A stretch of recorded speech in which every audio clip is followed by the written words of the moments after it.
Thanks. My name's Tim. I'm an alcoholic. Very glad to be here. Uh, for those on the recording, you didn't hear the intro. I attended and participated in that Facebook group, Big Book Compass, for a while until they caught me at it. It's a very contentious place sometimes, and yeah, interesting. So anyway, um, I think my one of my biggest faults. There's a lot of competition for what my biggest faults are.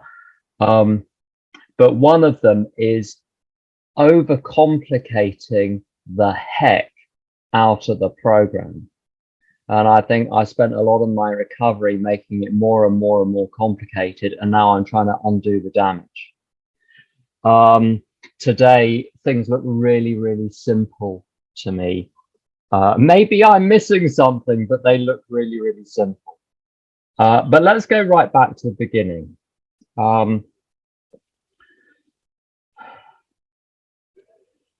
My drinking started in the late 1980s. I was living in Germany, and I started experiencing consequences straight away. It was about a year and a half into my drinking. At this point, I'm back in the UK, 1990, where I was listening to a French song from the 1950s about someone being taken away by the men in the white coats. And I thought, I'm next. It took a year and a half of drinking very large quantities. I'm small now, but I was very slight in 1990. I was drinking huge quantities. I was too ill to function, paranoid, antisocial. I couldn't even have a nice time when everyone else was having a nice time. When I set out to have a nice time, it was Russian roulette what direction my evening would take. So, very sensibly, I knew moderation was out of the question. I thought, I know what I'll do. I'll stop drinking. That'll solve the problem. And I stopped drinking. And physically, I could stop. I had a change of environment, and I was in one of the Nordic countries for 3 months, and I drank a couple of times, but basically I sort of managed to stay away from it. But something had broken inside me because of that year and a half of alcoholic drinking, and I couldn't go back to the normal world again. It would not have me.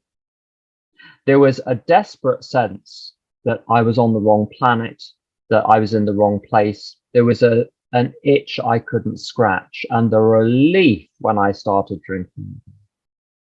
The next 3 years demonstrate my step one to me. I was talking to someone yesterday who was trying to help a kid, I say kid 24, in a treatment center. And the kid was saying to this chap, he was having trouble identifying because he had all sorts of other problems, Asperger's and so on. I have Asperger's, form of autism. And when I got to AA, I had a very bad case of special and different. I remember saying to Maureen, a Wimbledon housewife, I said, I won't be able to do a step 4, Maureen. I'd love to, I'd love to keep you happy with it, but I can't do it. She said, why not? I said, trouble is, I can communicate effectively only through the medium of poetry. And she said a very bad word, which I'm not going to repeat because this is recorded and it's going to go out there into the world. She said, you're a garden variety. She said common of garden. I think the American expression is a garden variety alcoholic. I identified with all sorts of weird and wonderful things in AA. I remember a meeting once where someone said that they had thrown themselves in front of a moving car when they were drinking. And I thought, I did that. And I shared that I'd done that. And 3 other people shared that they'd done that. So no longer special and different. That's great. but I was looking for identification with the wrong thing. And I was talking to this bloke who worked in the treatment centre, and I said, so he doesn't identify with anyone with his Asperger's, but the Asperger's is not the problem. The alcoholism is the problem. And I said, did he drink? He said, yes. Did he drink too much? Yes. We're doing really well so far. The hole in my face is very much like the hole in everyone else's face. Drinking is drinking. Large quantities are large quantities. If you drink a lot, bad stuff's going to happen. If normal people drink a lot, bad stuff is going to happen. Some people say, oh, I know I've got the physical allergy it talks about in the big book, because when I drank, I threw up. And I'm like, pumpkin, that might be because you had a whole bottle of vodka. That's not the allergic reaction they're talking about. I'm going to come back to that in a minute. So drinking, the experience of drinking large quantities, having bad stuff go down, that's what happens to just human beings who drink. The difference, this is where the identification becomes important. I wrapped myself up in knots for years about the so-called mental obsession. And I'll come to that in detail in a minute. I started to worry very much. Oh, I never really not sincerely tried to stop drinking on my own. The first time I sincerely tried to stop drinking forever and really meant it, really thought about it, I came to AA. So how do I know I couldn't have done it on my own? It's completely irrelevant. The quick way through this is very simple for me. This is my step one today. I look at when real problems started to happen because of my drinking. And we're looking January 1989. When was my last drink? 24th of July, 1993. So that's 4.5 years. What we're looking at is the simple fact that over those 4.5 years, I did not moderate and I did not stop altogether. Bad experiences don't cause me to do either of those things. What I was thinking, what was going through my mind, whether I tried, how hard I tried, how sincere it was, what other measures I used, completely irrelevant. I burnt myself very badly with a hot water bottle when I was 7. If someone hadn't intervened, I'd have been permanently scarred by it. But someone intervened, they knew what to do, and I was fine. I have been careful with hot water bottles since then, and I won't go near one. I have the mechanism which I am able to have a bad experience and learn from it. There's someone at a group somewhere in the Western Hemisphere. How's that for anonymous? I'm not going to go into any further detail, but they came up to me once and gave me a dressing down after a meeting. I've successfully avoided this person and interacting with them ever since. I'm perfectly capable of having a horrible experience of someone or something or a situation or a substance. And I'll tell you a funny thing. Around January 1991, I snorted something. I didn't ask what it was. And what it did to me, it did a real number on. And you know what? I never snorted anything again. How different to my response to alcohol and a bunch of other things, behaviors, whatever. The fact is that it doesn't matter how bad it gets with alcohol. A drink will always seem like a good idea, or at times, that's the key point, at times seem like a good idea. So when it talks about the mental obsession in the big book, our difficulty, I think, lies in the gap between what they wanted the word to mean and what the word means in the language today. I've got an American friend who is obsessed with the British royal family. There are Union Jacks everywhere. His dog is named after a member of the British royal family, like the full name. There's memorabilia, there's regalia, that he knows everything about them. That's what obsession looks like in the 21st century. When you say you're obsessed with something, what you mean is you're preoccupied with it. You're thinking about it all the time. It's not what they mean in the big book.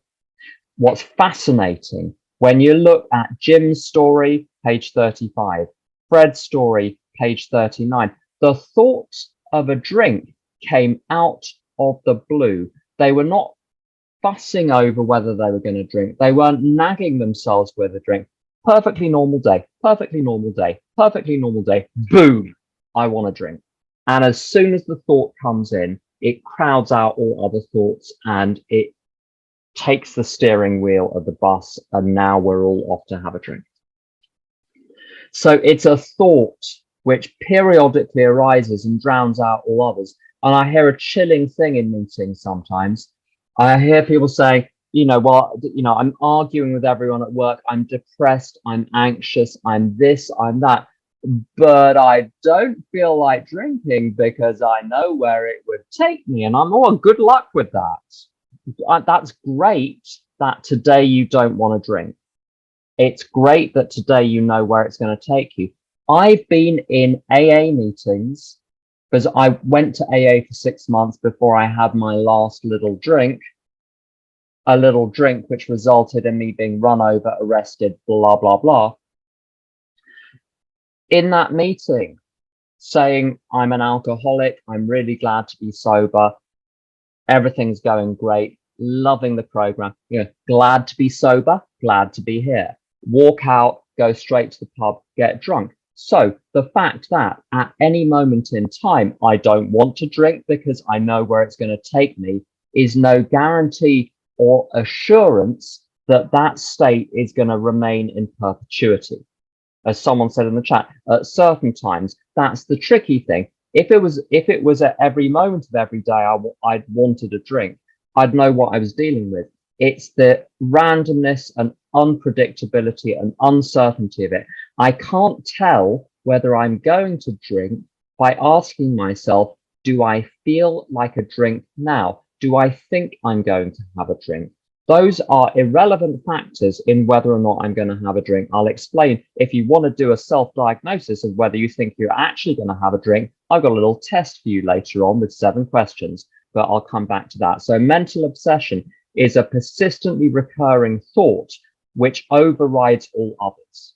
And the persistently recurring thought is a drink is a valid option.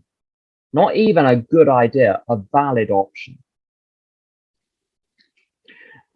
Then something called the physical craving kicks in, which simply means when I drink, I overshoot. And it's a craving because I overshoot.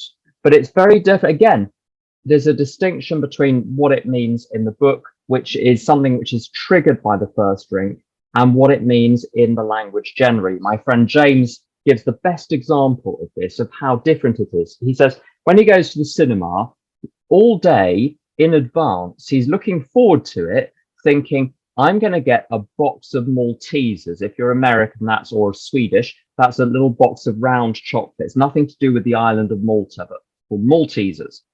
Maybe it has malt in it. I don't know. Anyway, he's looking forward to the box of Maltesers all day. He's craving the box of Maltesers all day. He buys his box of Maltesers. He goes and sits down in the dark in the cinema, and the Maltesers are all eaten by the time the trailers are over. That he does not get up and buy another box of Maltesers. The physical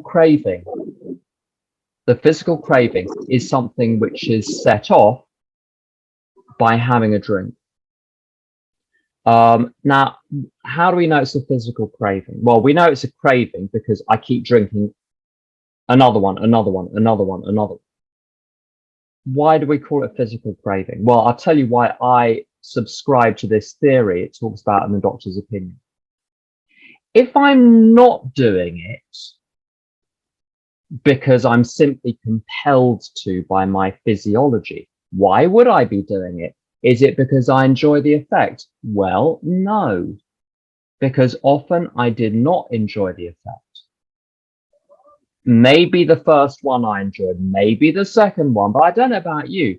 When you've had an absolute skinful and you have one more shot, you're not getting an extra effect out of that shot. Makes no sense. It's not rational.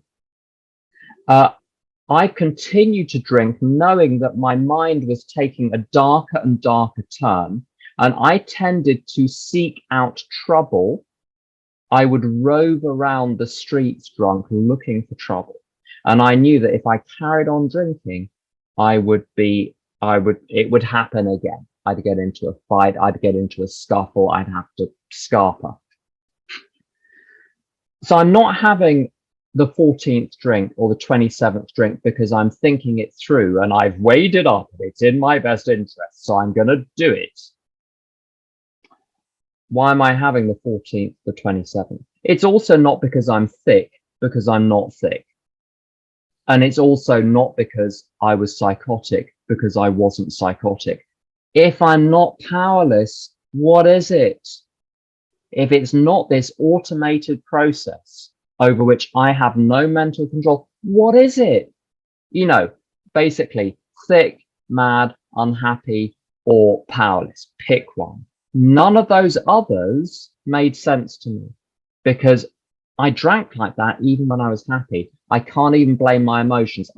There is nothing to pin it on. And the last option left is I do it because that's how I drink. No explanation necessary. And now you put those two together. There's a bit of my mind which one day is going to wake up and say, let's have a drink. When that thought comes into my mind, if I'm unlucky, it's gonna have a VIP ticket straight past the bouncer into the VIP room, and it's gonna be in charge, and we're off. And once I'm off, I'm really off. And the physical craving, this continued drinking after the first drink, it's not just on any individual occasion. I relapsed or resumed drinking again after a period of sobriety in September 1991, and I didn't seriously try to stop again till January 1993. So if I drank again, I don't know if I would ever come back to AA. When you swim out to sea and you're a weak swimmer, it is, if you land back up on the shore, it's because the tide brought you in. You can't get back. Plus, because of the stuff I do when I'm drunk, I don't know how long I'd last out there, frankly. So there's no such thing as a safe slip, which means this is an urgent thing. Sometimes people say it's not a race. Yes, it is. It's a race to get in the hands of a power greater than yourself before that little devilish thought pops out of the woodwork and grabs the steering wheel. So yes, it's a race. So there's an urgency to that. I recognized for 3 years I needed to get sober, but it wasn't until the 24th of July I realized I needed to get sober now, today. No questions, just let's do it. Now that diagnoses me as an alcoholic if, despite consequences, I drink, and then despite consequences, I overshoot. I am an alcoholic. Those are the two features. What does that mean? That's the diagnosis, the prognosis. Fatal, progressive, incurable. It'll kill me, maybe today, maybe later, but it's gonna take 20 years, 25 years off my life, according to a doctor friend of mine who is the chief physician of a very large treatment facility for mental health and drug and alcohol addiction in Germany. 20 to 25 years on average, but that's the average. Fatal, it's progressive. I've known people that go in and out of AA, and there'll be a trip out of AA that they can't come back from. They could come back from the previous ones, but they can't come back from this one. There are lines that are crossed, and you don't know you crossed a line until you crossed it. So you've got to treat it as though the line, the point of no return, is the next drink, which is why in old-fashioned, non-big book AA, they say get to bed without a drink tonight. And I don't think that's bad advice. It mustn't be the only advice, but it's not bad advice either, in my view. It's also incurable. I asked myself the question in when I was around 9.5, 10 years sober. I skipped a lot of AA for about a year and a half. I barely did any. I was consumed with other things. I didn't drink. I didn't take drugs. I was perilously close on a couple of occasions, but I come back to AA. And the key to this, see, I thought maybe I drank the way I drank because I was young, I was messed up, blah, you know the script. The doctor's opinion snuffed that idea out. All sorts of other things in the big book. The man of 30 who resumes drinking after a 25-year period of abstinence. It's an apocryphal story, apparently based on something in one of the predecessor books to the big book. But that's irrelevant. The point is one sees that in AA the whole time. The fact that someone has been sober for 10, 20, 30 years. My friend, or an acquaintance of mine, started drinking on his 60th birthday. He celebrated his 60th birthday. He was around 30 years sober with a glass of champagne. Why wouldn't you? You're 60, you've made it this far. And he was begging in doorways within 6 months. So the evidence appears to be, once you've had this, you got it forever. It can be arrested, but it can't be eradicated. And here's the interesting thing as well. Sometimes people say, well, maybe I could drink again, but the problem, let's say only 1 in 100 alcoholics who resume drinking after 20, 30 years actually drink alcoholically. Would that be a risk that you could seriously take, given that the risk would be fatal?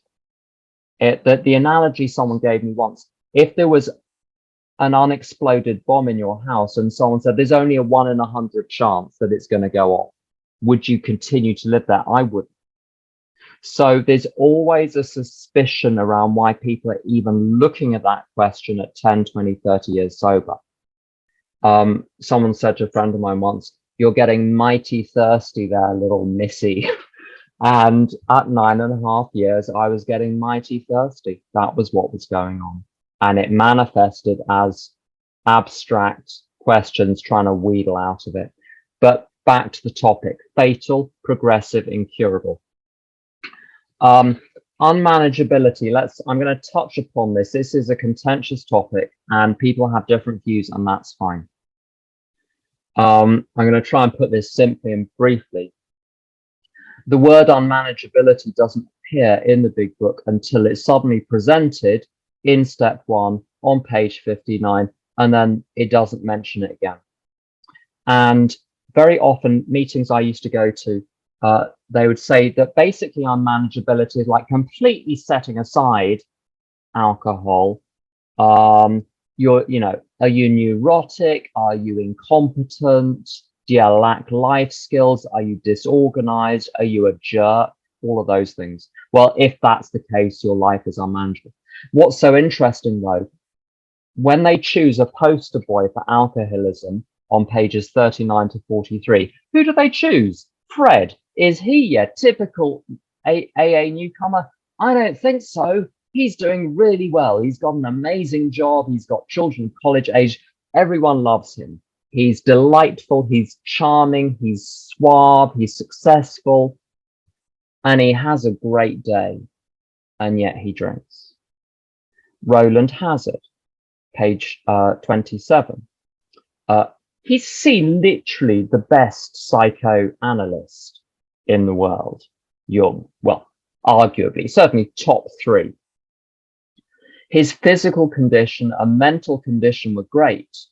If to admit that I'm unmanageable means to admit that I'm neurotic, incompetent, and disorganized, and everything is going to hell in a handcart because of that, then Fred couldn't take step 1. Roland Hazard couldn't take step 1 because that was not the condition they were in.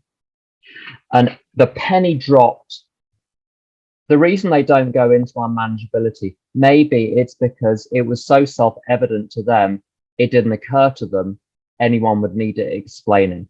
They didn't reckon with alcoholics, though, did they? There was very elaborate Da Vinci Code-like explanations for unmanageability in the room sometimes. But I heard a public information video a while ago, AA one, official Great Britain AA one, which had one of those. It was very 1950s. It wasn't made in the 1950s, but it was just like a 1950s public information video. And there was a voiceover with a very posh man and an actor playing someone in prison who was an alcoholic. And the voiceover said something like this: "This is Brian. Brian is alcoholic. He's lost control of his drinking and thus his life." I thought, oh, there we go. There we have it. If I can't choose whether or not I drink, and when I drink, I can't choose how much I drink, and when I get drunk, I can't choose what I'm doing because I'm drunk, I'm not in charge of my life. I'm not managing my life.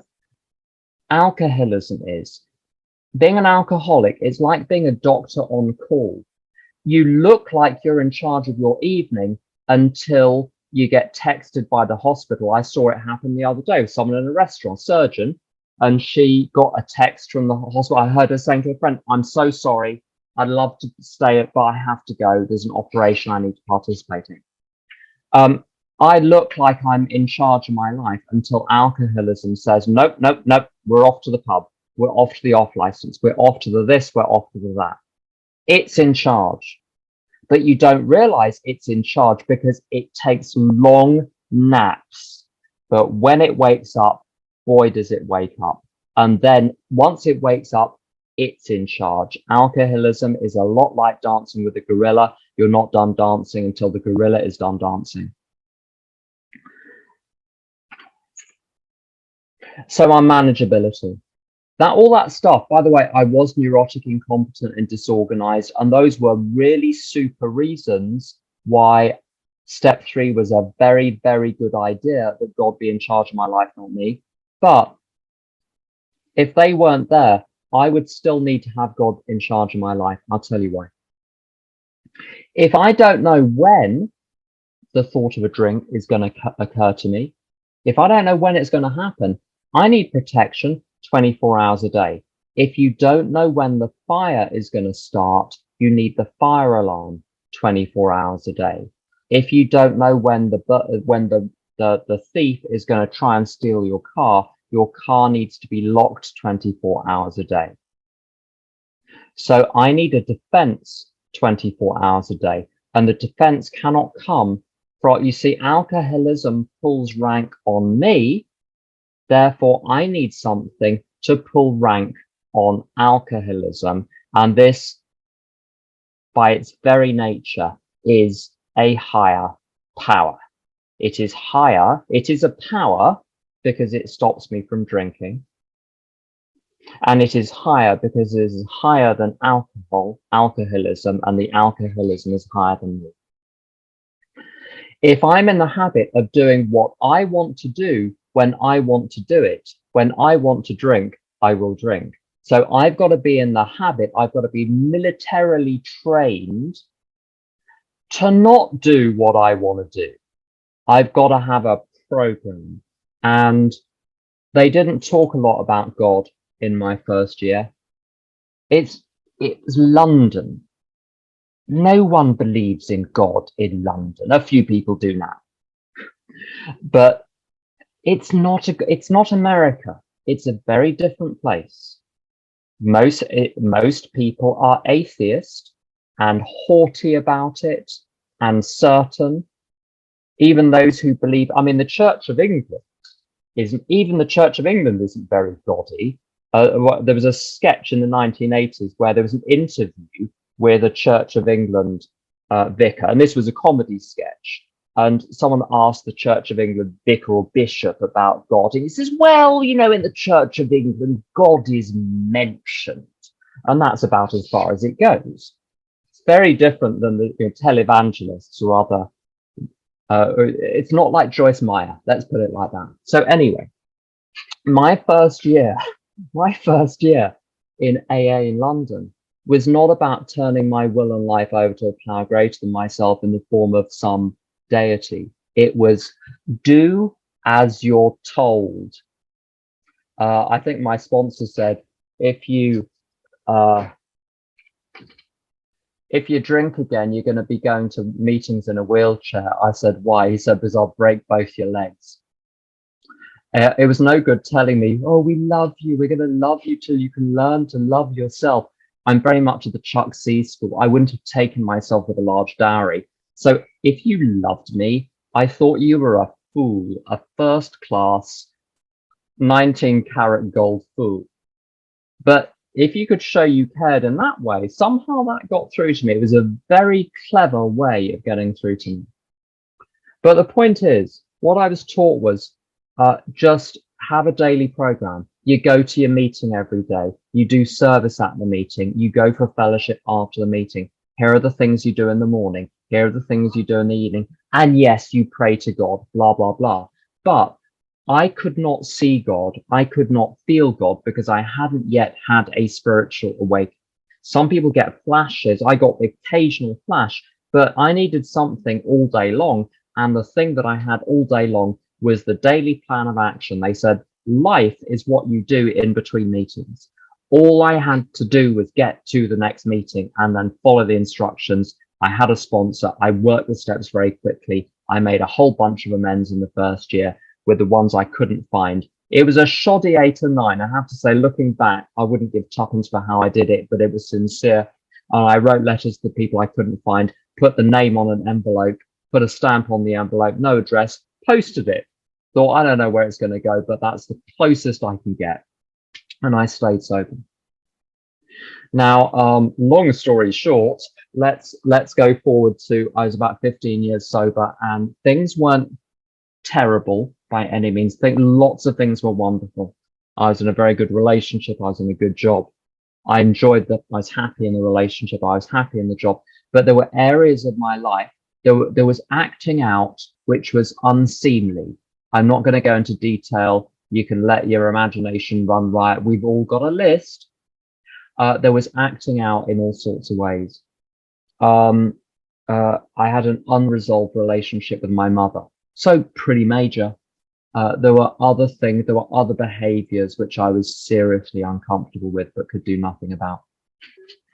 And the one thing I had a sponsor, but he was, the kindly old gentleman type of sponsor. There was no big book stuff going on in London AA that was discernible. I discovered later there are a couple of odd groups here and there, but basically the kind of big book AA as we now understand it did not exist. But I found some tapes.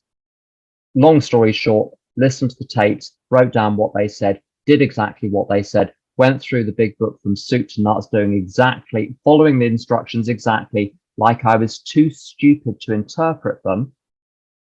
And I had what, Chris R refers to as a barnstorming spiritual experience. And the spiritual experience arrived the moment I completed the last amend, went for a run, said to my higher power, is there anyone else I owe amends to who I've interacted badly with, any small theft, any small slight, any gossiping, any backbiting, any bitching, any meanness, any nastiness, anything stolen, anything damaged, anything broken, anything borrowed and not returned, any nuisance? Is there anything? And nothing came because I'd done, in the course of 6 weeks, I'd gone through all the steps. I took myself through.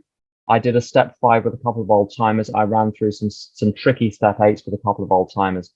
But here's the thing. The book was meant to be here's the book, do what it says. We can give you some guidance along the way. And it worked. It worked. There wasn't anyone else obstructing it. That was the curious thing. I think if someone had tried to take me through it, I would have balked all the way and we'd still be there now. But it was between me and a higher power. And the only way I could test whether the promises in the big book were true was to do exactly what it said and then see if I got the results. And I'll tell you an interesting thing. The spiritual experience I had at 16 years sober, I'm 29 years sober now, was nothing on what I've continued to experience since then. One little detail about how I operate my program now. I have tried various things. I've tried doing the steps once a year.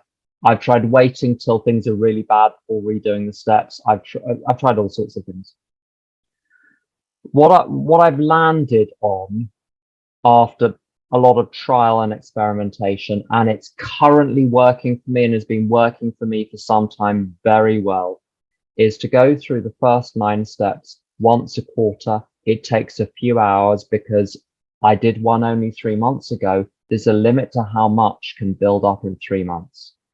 If you leave it 3 years, a lot can build up. It takes a few hours to really look at step 1, look at step 2, and I don't belabor it. I treat it as a very business-like transaction. And I share my step 5 with several people. I do a step 8 and 9 because I clear my mess up as I go along.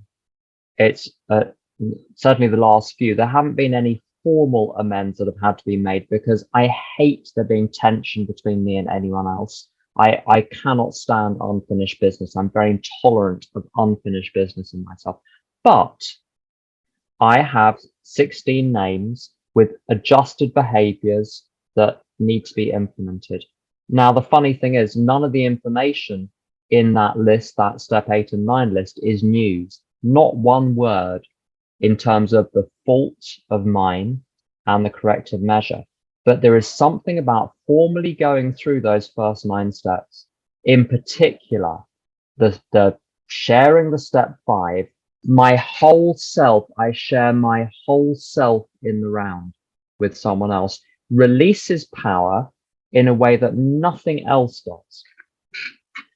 This idea of multiple step 5s, I got from, well, ultimately, you know, people listen to the tapes, they generally know, but where it seems to have come from is Paul M from Riverside, Illinois, who died with, I think, 62 years of sobriety. And he chanced upon, funnily enough, at 16 years sober as well, this formula of redoing the steps on a regular basis and doing multiple step 5s, sharing your whole self with a bunch of people. And that there's something about doing a multiple step 5 where by the time you got to the 3rd person or the 4th person, you're bored and all of the sting has gone out of it. And it's just dead words now. And it's amazing that, and you realize that you are now no longer in the position of the person that wrote that. Your relationship to it my relationship to it changes with each one that I read. I read it to other people until I'm bored and done. Also, you know, the shell game, the street tricksters play with the 3 cups, and they get you to guess, is the pea or the ball or the whatever, which cup is it under?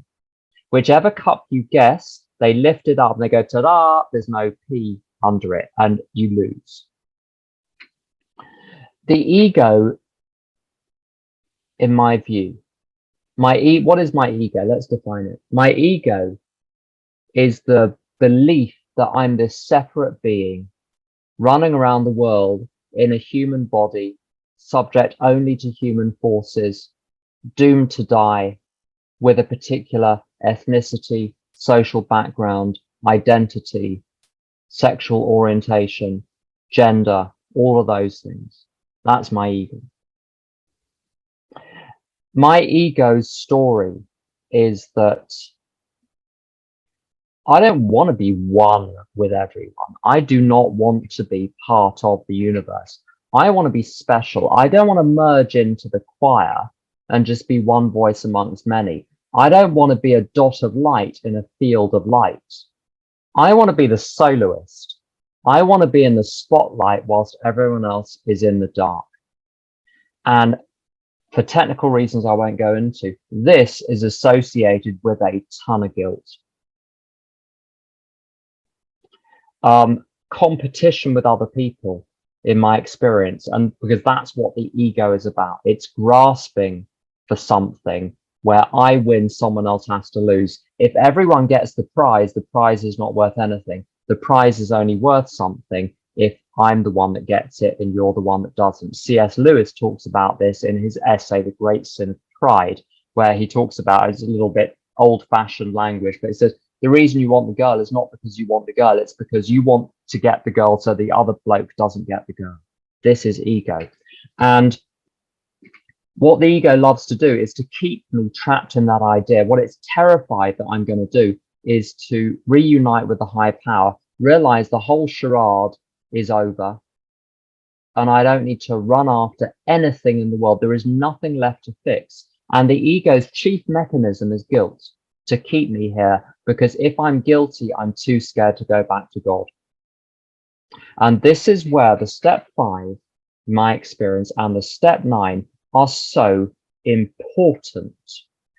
And why doing steps 10, 11, and 12 and trying to cover all of the defects and the wrongs by drip feeding them to a sponsor or to someone else is a fundamentally different experience than doing a survey and a 360-degree survey in the round. Because I did a step 5 with Tom, who's I'm an AA sponsor. I only have one sponsor, but I have an Al-Anon go-to person.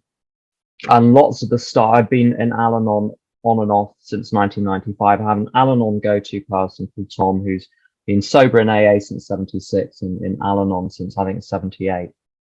And lots of the stuff was very Al-Anon-y. It was fix, change, control, regulate, nag, intrude into other people's lives. It was me as the spider with everyone trapped in my web. That was the picture of the latest step 5. Fixing everything. And I fix things. So when things are broken, I fix them. I fix them, I fix them, and I fix them until they're really broken. That's my Al-Anonism. I get in there and make it worse. The billiard ball, the pool balls are flying around the pool table. Will I wait for the balls to stop? No, I throw myself onto the table. People do not belong on a pool table. You've got to wait till the balls stop moving before you can make your next move.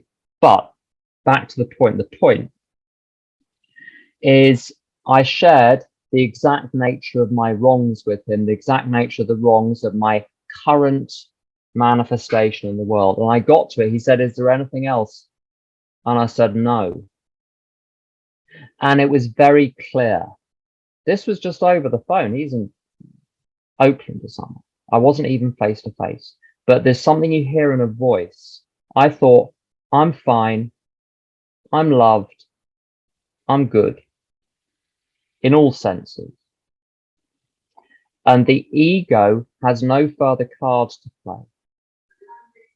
I proved to my ego that it has been lying to me the whole time. Even though I've been full of error, I haven't been full of sin. I'm not bad. I've been mistaken. And that's why step 5 is radically different than drip feeding individual admissions in step 10.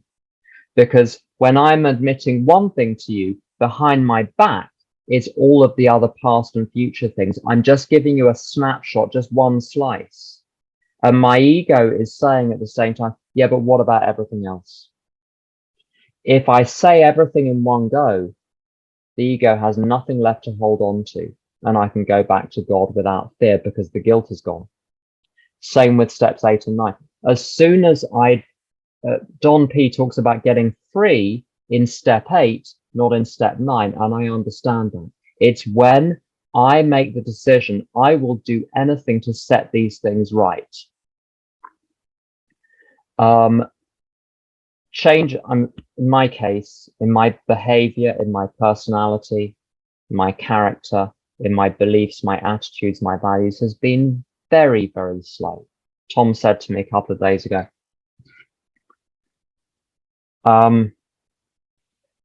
most people find that they have to place the slow change in their behavior in the hands of a power greater than themselves. But it's that commitment in step 8. When I looked at that list, I looked at the misbehavior, and it's relatively low level stuff, but it's there and it hurts and it's not good. And I looked at what the corrective measures are, how I'm going to treat these people instead. And they're important people. All people are important. These are people who are very important to me. The willingness to say the game is up. I'm willing to entrust the rest of this process to a power greater than myself. Means I have nothing left to hide. And again, the ego has nothing on me. I want to say one thing about upset. On page 87 of the big book, it talks very clearly about when I'm going through the day, how I should respond to 2 situations. There's when agitated or doubtful. And it struck me for a long time. These were odd words to choose, but they're not the most obvious states to find oneself in. Agitated, it's not a common word. Doubtful is not a common word.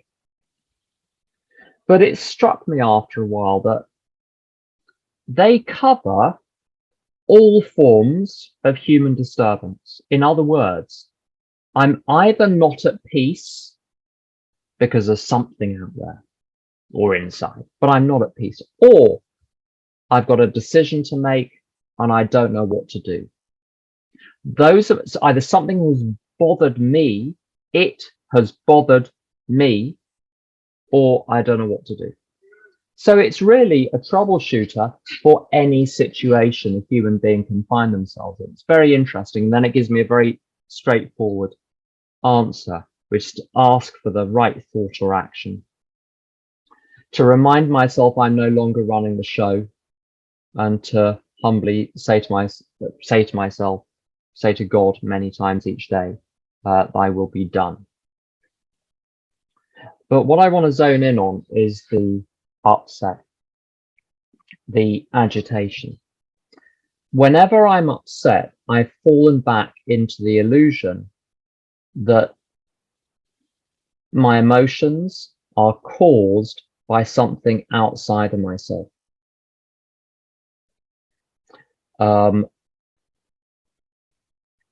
Even physical illness, wars, economic situations, the losses of jobs, grief. The belief that my emotions stem from something outside of myself is the upside down thinking of the ego. Astrid, my good friend Astrid, is an unconventional AA member, good for the unconventional AA members. She said, the calls are coming from within the house. It's never really caused by something outside. There's a difference between what causes a phenomenon and what occasions it. If something trips a tripwire, the event occasions the tripping of the tripwire. But why was the tripwire there in the first place? And my ego, the way it tries to get rid of my guilt is to make you guilty instead. So the bony finger of retribution coming down from the heavens is going to hit you, not me. This is why resentment, people will say, listen to how people speak, because how people speak tells you a lot more than what they're saying. One of the most common phrases that sponsees use, or have used with me, is, I am full of resentment. It's like they're a milk jug saying, I'm a milk jug, I'm full of milk. Now, the milk jug doesn't fill itself with milk. Someone has poured the milk into the milk jug. And someone who says I'm full of resentment believes that the resentment has somehow been poured into them by external forces. What is the truth? The truth is I have bought into the lies of the ego. I have deliberately and consciously fostered resentful thoughts against other people. And that has produced these feelings. And now I'm complaining about the feelings which stem from the beliefs, the attitudes, the values, and the thoughts that I've been engaging in. You have a very different conversation about resentment when you start it that way, when you take responsibility for it. It says on page 66 of the big book about resentment, it says, to the extent that we permit these. Oh, so I'm causing my resentment. That's interesting. If it keeps happening, it's because it feels good. So whenever I'm complaining about resentment, I'm complaining about the come down from a drug. What is the drug? The drug is the thrill of being right so that you are wrong. Sometimes, I don't know if you've experienced this, where you get into a state of mind where you don't know what you're angry about, but you know you're angry, and then you look for something. And then you look around, you're in the street, and she shouldn't be wearing that skirt. It's doing her no favors at all. You know, where did that come from? It's because you've already, the decision has already been made to be upset. And then you're looking for something. Now, that occasionally happens consciously. I believe that that's where all of my resentment comes from. There's a fundamental, I've gone back into an ego state. There's a fundamental guilt there, and I want to get rid of it by finding something wrong with you. All I'm aware of is I'm just going through my day, just minding my own business, doing God's will. And then suddenly the jerk appears. And it's untrue, because I can see the same person who does the same thing on another day, and I'm absolutely fine. The calls are coming from within the house. And what this is all about is ego. And on top of page 66, it says, the more we fought to try and have our own way, the worse matters got. If I have my own way, if I have a way that I want the world to comply with, I'm going to be resentful. I'm going to be frightened, because no plan can be guaranteed to succeed. And not only that, you get your own way. How many people thought when they graduate high school, then life will really begin? And then 6 weeks later, you have the next hurdle and the next hurdle and the next hurdle. There is no escape from this. There is no escape from the world within the world. My whole mistake in, I think, the first 25 years, I'm a slow learner. I go to a meeting on Friday called Slow Learners. We're slow learners and faster forgetters. Some people, the young people these days, they come in with like spiritual knowledge. Where do they get this from? I don't understand it. Anyway, I was really slow. I was trying to make the desert of the material world bloom. And it won't. You get all your ducks in a row, and then you read a report about global warming. There are no ducks big enough to sort that problem. I cannot sort that problem out, and that's one of 100. The only way then to get happiness in the material world is to block the whole thing out. But here's the strange thing, the strangest thing. My primary aim in my life is to stay in conscious contact with a power greater than myself. When I'm in between activities, I pray, I meditate, I listen, I read. I cannot wait to finish the things I'm doing so that I can go and do those things. Not because I'm good, not because I'm nice, but because I'm right, as the witch in Into the Woods says. I've put my money on the right horse, which is the fourth dimension. That's where my identity and value and purpose lie. My identity is I'm a child of God. I'm spirit. I'm not a body. My body is my current communication device. It is not who I am. It is not my identity.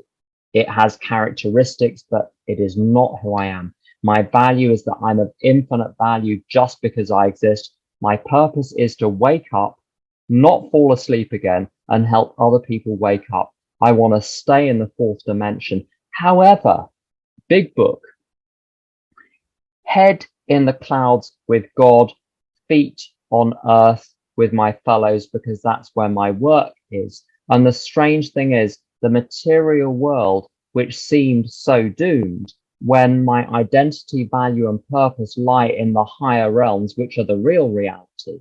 If you think about the material world as the play going on the stage is in a theatre, the theatre is in a city, the city is in a country, the country is on a planet, the planet is in the universe. If you think of the material world as a play on a stage somewhere in the universe, and the realm of the spirit is everything outside of that, that gives you some idea about the relationship between the material world and the realm of the spirit. The realm of the spirit is not this tiny little box you keep on a shelf in your room that you occasionally put, lift up the lid to get a little bit of oxygen. No, it's the real reality which is out there. But the amazing thing is, the more time I spend there, the material world starts to be like heaven on earth. And it's the same material world with the same stuff going on and the same crazy matrix people everywhere who believe X, Y, and Z and whatever. But it's transformed by it. It's remarkable. And you know what? You look at the big book, the program is essentially between pages 63 and 89, 88, in fact. There's some considerations before step 3. There's some practical stuff after step 11. All the step 12 stuff is practical. It's on 25 pages. It should not work, but it does. And that's why I think it's divinely inspired. Steve, thanks for asking me to speak. That's all I've got.